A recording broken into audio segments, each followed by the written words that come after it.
Milgram experiments.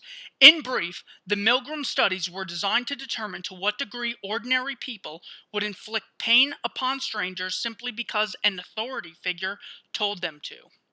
For the complete description of the experiments and the results, see Dr. Milgram's book, Obedience to Authority. The following is a short synopsis of the experiments and findings. Subjects were asked to volunteer for what they were told was an experiment testing human memory.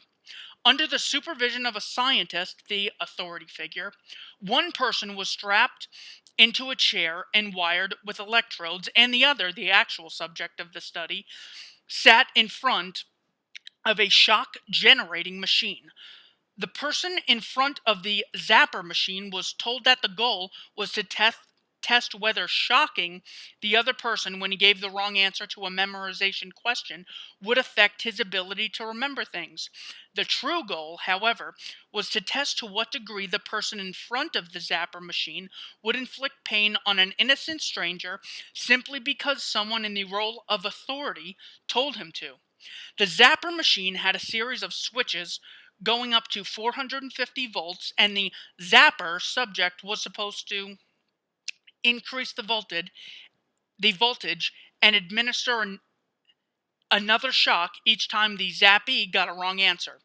In truth, the zappee in the test was an actor who was not being shocked at all, but at given voltage levels would give out shouts of pain, protests about heart troubles, demands to stop the experiment, screams for mercy, and eventually silence, feigning unconsciousness or death. In addition, the zapper machine was dearly marked with a danger label at the upper end of the series of switches. The results of the experiment shocked even Dr. Milgram. In short, a significant majority of subjects, nearly 2 out of 3, continued through the experiment right to the end, inflicting what they thought were excruciatingly painful, if not lethal, shocks to a complete stranger despite the screams of agony, the cries for mercy, even the unconsciousness or death of the pretending victim. Dr. Milgram himself succinctly sums up the conclusion to be reached. With numbing regularity, good people were seen to knuckle under the demands of authority and perform actions that were callous and severe. A substantial proportion of people do what they are told to, irrespective of the content of the act and without limitations of conscience. So, as long as they perceive that the command comes from a legitimate authority. Of note in the experiments, there was no threat that the zapper would be punished for failure to obey, nor was there any special reward promised for obedience. So the results were not merely showing that an ordinary person might hurt someone else to save his own neck, or might hurt someone else if it somehow profited himself. Instead, the results showed that most people will inflict excruciating pain, even death, upon an innocent stranger for no other reason than that he was told to do so by a perceived authority. This point cannot be overstressed. There's a particular belief that leads basically good people to do bad things, even heinously evil things. Even the atrocities of Hitler's Third Reich were the result not of millions of evil people, but of a very small handful of truly evil people who had acquired positions of authority, and millions of obedient people who merely did what the perceived authority told them to do. In her book about Hitler's top bureaucrat, Adolf Eichmann, sometimes called the architect of the Holocaust, author Hannah Arendt used the phrase, the banality of evil, to refer to the fact that most evil is not the result of personal malice or hatred, but merely the result of blind obedience. Individuals giving up their own free will and judgment in favor of unthinking subservience to an imagined authority. Interestingly, both Ardent's book and Dr. Milgram's experiments offended a lot of people. The reason is simple. People who have been taught to respect authority and have been taught that obedience is a virtue, and that cooperating with authority is what makes us civilized, do not think to hear the truth, do not like to hear the truth, which is that truly evil people, with all their malice and hatred, pose far less of a threat to mankind than the basically good people who believe in authority. Anyone who honestly examines the results of Dr. Milgram's experiments cannot escape that fact of reality. But aside from the general lesson to be learned from the Milgram experiments, that most people will intentionally hurt other people if a perceived authority tells them to, several other findings of Milgram's work are worth noting. Many of the subjects of the experiments showed signs of stress, guilt, and anguish while inflicting pain on others, yet continued to do so. The fact demonstrates that these were not simply nasty sadists waiting for an excuse to hurt others. They didn't enjoy doing it. Furthermore, it shows that the people knew that they were doing something wrong and did it anyway because authority told them to. Some subjects protested, begged to be allowed to stop, trembled uncontrollably, even cried, and yet most continued to the end of the experiment. The conclusion could hardly be more obvious. The belief in authority makes good people commit evil. Number 2, the subject's income level, education level, age, sex, and other demographic factors seem to have little or no influence on the results. Statistically speaking, a rich, cultured, educated young woman will obey an authoritarian command to hurt someone else just as readily as an illiterate, poor male manual laborer will. The one common factor shared by all of those who continued to the end of the experiment is that they believed in authority, obviously. Again, the message to be learned, however troubling it may be, is logically inescapable. Regardless of almost any other factors, the belief in authority turns good people into agents of evil. Number 3, the average person, when the experiment is described to him, not including the results, guesses that the compassion and conscience of most people will prevent them from continuing through the entire experiment. Professional psychiatrists predicted that only about 1 in 1,000 would obey till the end of the experiment, when in reality it was about 65%. And when the average person who has not actually been tested is asked if he personally would have gone to the end of the study if he had been tested, he usually insists that he would not have. Yet the majority do. Again, the message is troubling but indisputable. Almost everyone hugely underestimates the degree to which the belief in authority, even in himself, can be used to persuade good people to commit evil. Number 4, Dr. Milgram also found that some test subjects, defying all reason, were determined to blame the results of their own blind obedience on the victim, the one being shocked.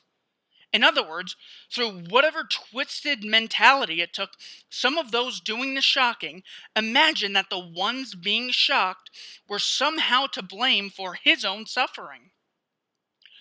With that in mind, it should come as no surprise that when police officers are caught assaulting innocent victims, or when soldiers are caught terrorizing or murdering civilians, or when prison guards are caught torturing prisoners, their defense is often to blame the victim, no matter how much the authoritarian aggressors have to mangle the truth and logic in order to do so.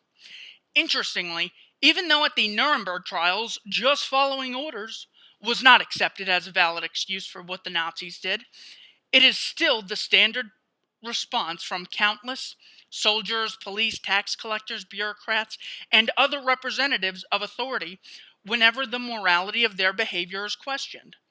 Both in Milgram's experiments and in countless real-life abuses of power, those who intentionally hurt others simply fall back on the standard excuse, claiming that they were not personally responsible because they were merely following orders.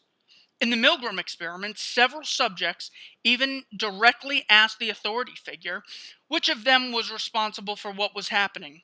When the authority figure said that he was the one responsible, most subjects went on without further debate, apparently comfortable with the notion that whatever happened from then on was not their fault, and they would not be held liable.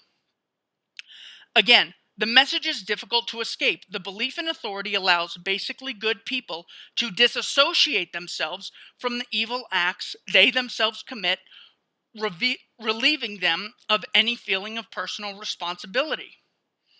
Number 5. When it was left up to the zapper what voltage to use, only very rarely would he go above 150 volts. The point at which the one pretending to be shocked said he did not want to go on. It is very important to note that up to that point, and almost all subjects made it to that point, the zappy lets out grunts of pain, but did not ask for the experiment to stop. As a result, the one doing the zapping could quite reasonably say that the one being zapped had agreed to the experiment, and up until that point was still a willing participant. Interestingly, of the few subjects who did not go all the way to the end, many of them stopped as soon as the zappy said he wanted out. This could be dubbed the libertarian line, since once the zappy asked to be unstrapped for the zapper to continue anyway, constitutes initiating violence against another, the exact thing libertarians oppose. Unfortunately, those who stop at the libertarian line are only a small minority of the population. As for the rest, the findings are disturbingly clear. Of the people who would, at the behest of authority, shock someone who calmly said, "I don't want to do this anymore," most would continue inflicting pain even if the victim was screaming in agony. Is this because most people are evil? No, it is because they have been conditioned to do as they are told and have been indoctrinated into the most dangerous superstition of all, the belief in authority.